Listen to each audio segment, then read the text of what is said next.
Hello everyone, स्वागत है आप सबका आपके अपने चैनल फिर से एक बार विल पावर पे।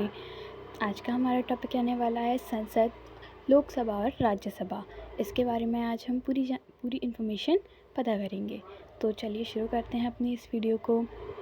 तो इसका पहला पॉइंट है भारतीय शासन प्रणाली का दूसरा आधार स्तंभ संघीय विधायिका या सांसद, जिसे लेजिस्लेचर या पार्लियामेंट भी कहते हैं, का है। इसका उपबंध संविधान के भाग 5 में अनुच्छेद 79 से लेकर 123 के अंतर्गत किया गया है।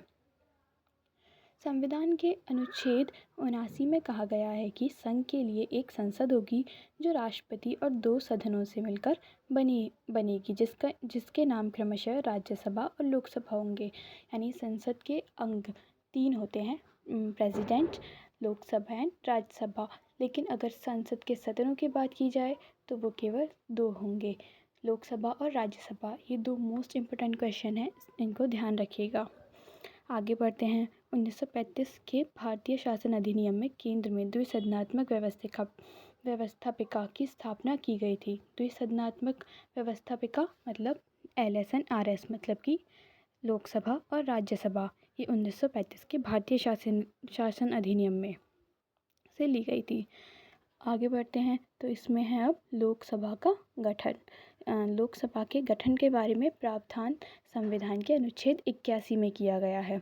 अनुच्छेद 81 के तहत मूल संविधान में लोकसभा की सदस्य संख्या 500 निश्चित की गई थी, लेकिन समय समय पर इसमें वृद्धि की गई। 31वें संविधान संशोधन 1974 के द्वारा लोकसभा की अधिकतम सदस्य संख्या 525 से बढ़कर 545 कर दी गई है। ये मोस्ट इम्पोर्टेंट पॉइंट है, आपको याद रखना है एग्ज़ाम के पॉइंट ऑफ व्यू से। परंतु अब गोवा, दमन और दीव का पुनर्गठन अधिनियम 1987 के द्वारा निश्चित किया गया कि लोकसभा की अधिकतम सदस्य संख्या 552 हो सकती है। तो अभी जो फाइनल है इसकी मैक्सिमम नंबर्स सदस्यों का वो है 552, इसको याद रखिएगा। लोकसभा के सदस्यों का चुनाव प्रत्यक्ष रूप से वयस्क मताधिकार के आधार पर होता है। लोकसभा की शक्तियां जानते हैं।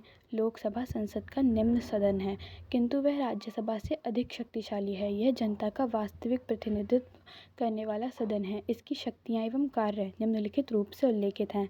नंबर 1, व्यवस्थापिका संबंधी शक्ति, कार्यपालिका पर नियंत्रण की शक्ति, वित्तीय शक्ति, संवैधानिक शक्ति और अन्य शक्तियाँ।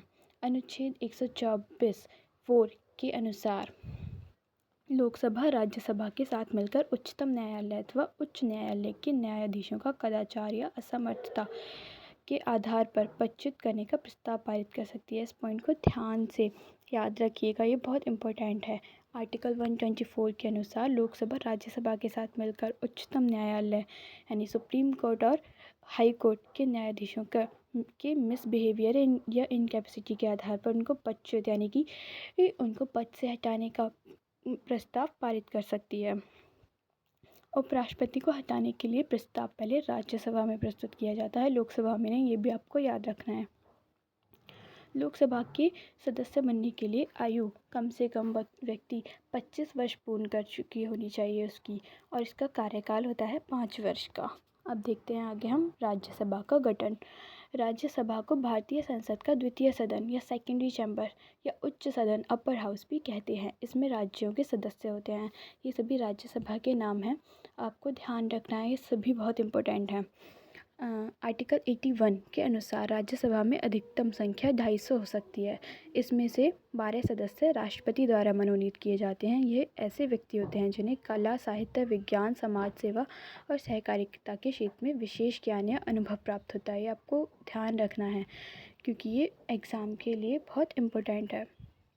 क्वेश्चन बनते हैं, इन्हीं में से बनते हैं। वर्तमान में राज्यसभा के कुल सदस्यों की संख्या 245 है। 233 सदस्य विभिन्न राज्य और संघ राज्य क्षेत्र से अप्रत्यक्ष रूप से निर्वाचित किए जाते हैं। शेष 12 सदस्य राष्ट्रपति द्वारा मनोनीत किए जाते हैं। जैसा कि अभी आपको ऊपर बताया गया था, अब आपको इसमें कोई डाउट नहीं होगा। इसकी जो सदस्य की आयु होनी चाहिए वो 30 वर्ष होनी चाहिए कम से कम। इसका कार्यकाल होता है 6 वर्ष। लोकसभा का 5 वर्ष, राज्यसभा का 6 वर्ष। लोकसभा की आयु 25 वर्ष पूरी कर चुका हो और राज्यसभा की आयु 30 वर्ष पूरी कर चुका हो। इन सदस्यों का चुनाव एकल संगमणीय मत प्रणाली तथा आनुपातिक प्रतिनिधित्व की पद्धति के अनुसार और खुले मतदान से संघ के विभिन्न राज्यों और संघीय क्षेत्र की विधानसभाओं के निर्वाचित सदस्यों द्वारा किया जाता है।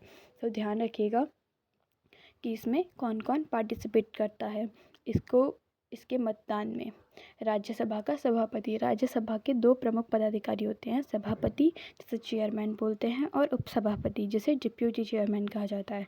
भारत का उपराष्ट्रपति राज्यसभा का पदेन सभापति होता है और उसका कार्यकाल 5 वर्ष है। राज्यसभा अपने सदस्यों में से किसी एक को 6 वर्ष के लिए उपसभापति निर्वाचित करती है। तो ये ध्यान रखिएगा, राज्यसभा का सभापति उपराष्ट्रपति को ही कहते हैं, लेकिन उसका कार्यकाल 6 वर्ष का नहीं 5 वर्ष का होता है। बाकी सभी का राज्यसभा के मेंबर्स का 6 वर्ष का होता है। उपसभापति का भी 6 वर्ष के लिए कार्यकाल ही होता है। देखते हैं राज्यसभा की शक्तियाँ। वित्तीय शक्ति यानी फाइनेंशियल पावर। संविधान के अनुच्छेद 109 में ये स्पष्ट रूप से उल्लिखित किया गया है कि राज्यसभा में धन विधेयक प्रस्तुत नहीं किया जा सकता। संविधान में संशोधन की शक्तियाँ। The powers of amendment to the constitution.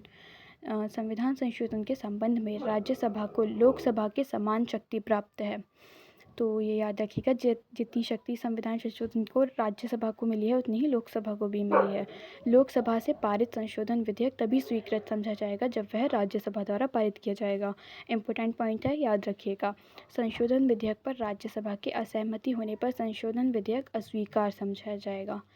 I wish आपको ये सब कुछ समझ आ गया होगा, कोई भी डाउट नहीं रहा होगा। अगर कोई भी डाउट है तो वो आप कमेंट सेक्शन में पूछ सकते हैं, मैं हर किसी का आंसर दे दूँगी। आई होप आपको ये वीडियो पसंद आई होगी। Thanks for watching. Please don't forget like and subscribe. Like कीजिएगा, सब्सक्राइब कीजिएगा, कमेंट भी कीजिएगा। Thank you so much. मिलते हैं नेक्स्ट वीडियो में।